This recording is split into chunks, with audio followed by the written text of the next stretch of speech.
Hello and welcome back to London Cycle Routes. Today I'll be showing you how to cycle from Fenchurch Street station in the City of London to Waterloo station south of the river. This ride takes under 20 minutes and you can do the whole thing on quiet streets and protected cycle lanes.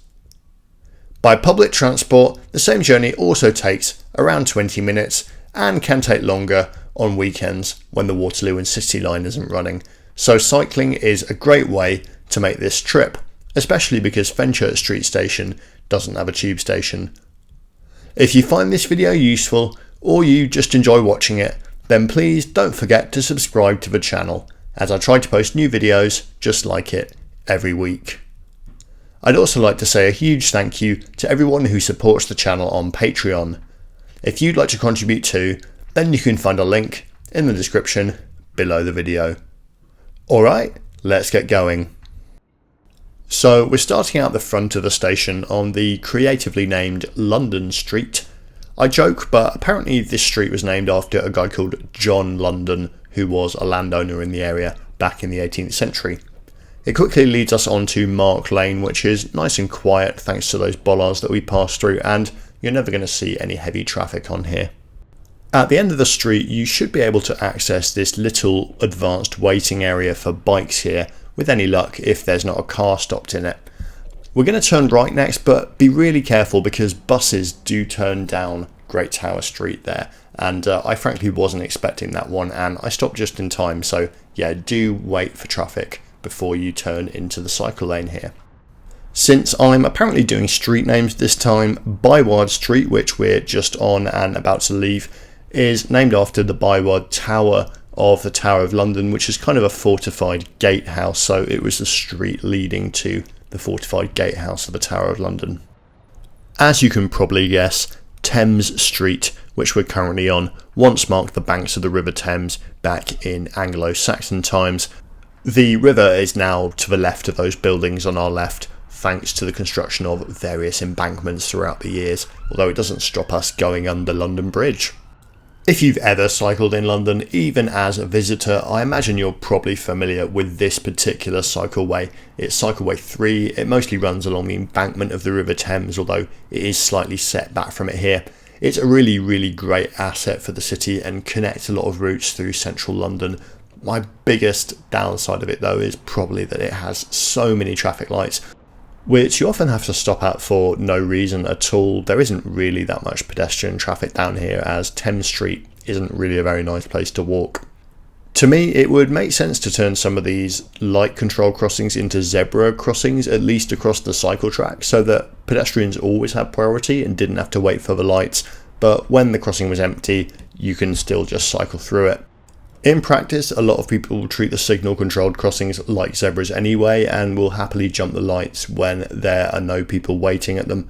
So it kind of makes sense to formalise that for people who are following the rules as well. One of the sadder sights you can see along a cycle route is on Castle Baynard Street here, where there's always a lot of tents from people sleeping rough and using the street as shelter. This is obviously really sad to see, and it is a symptom of a deeper systemic crisis in the way that we deal with housing in this city and this country. This whole area around Castle Baynard Street may be redeveloped in the coming years, and the cycleway might also end up being rerouted. I'm going to be keeping my eye on developments there, so do subscribe to the channel if you want to keep up with the latest news on it. I know a lot of people enjoyed my video that I did at the end of last year looking forward to cycle developments this year, new infrastructure, what was on the horizon for cycling in the city, etc. I am planning on doing something similar this year and maybe looking at what did and didn't end up happening. I do try and make videos specifically covering new infrastructure and developments as they open individually throughout the year, but there's also a lot of stuff that is still currently under construction that will either open near the end of this year or maybe even fall into next year or even the year after. So yeah, I want to go through that systematically and kind of catalogue what has happened, because there is quite a bit to talk about. So yeah, hit subscribe if you're interested in seeing that. Back to the route, we've done this little hairpin bend to get up to the top of Blackfriars Bridge, and to be honest, this little stretch here is an absolute no-brainer for converting these crossings into zebras, because it's actually really common to come here and just have it completely deserted of pedestrians, but with loads of bikes waiting at the lights. I think it can get really busy at peak times, but it's quite variable, so it really makes sense to fix that up. Now, our destination today is Waterloo Station, and we're going to take a slightly different route into the station today to the one that I normally take in videos, and that's because this route has been closed due to construction for quite some time, but recently reopened, and I think it's a really good way of doing it. The trick is to keep an eye out on the right for the Novotel Hotel and to turn down the little passageway just before it. That is called Maymont Street, and we'll get there in a second. Annoyingly, it's only one way, so if you were doing this route in the opposite direction, you would take Colombo Street, which runs parallel to it and is one way in the opposite direction.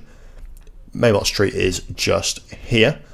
In my view, it would be better to have two-way cycling on this street, so an accept cycle sign and a contraflow cycling sign, but it works fine if you remember what to do in the opposite direction.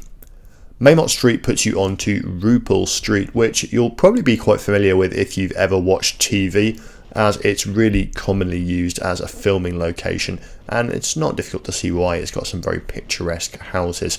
In fact, I've actually seen Rupel Street used on signage in films, even when it's not been filmed at Rupel Street, so I think it's probably become a little bit of a meme amongst film and TV production people.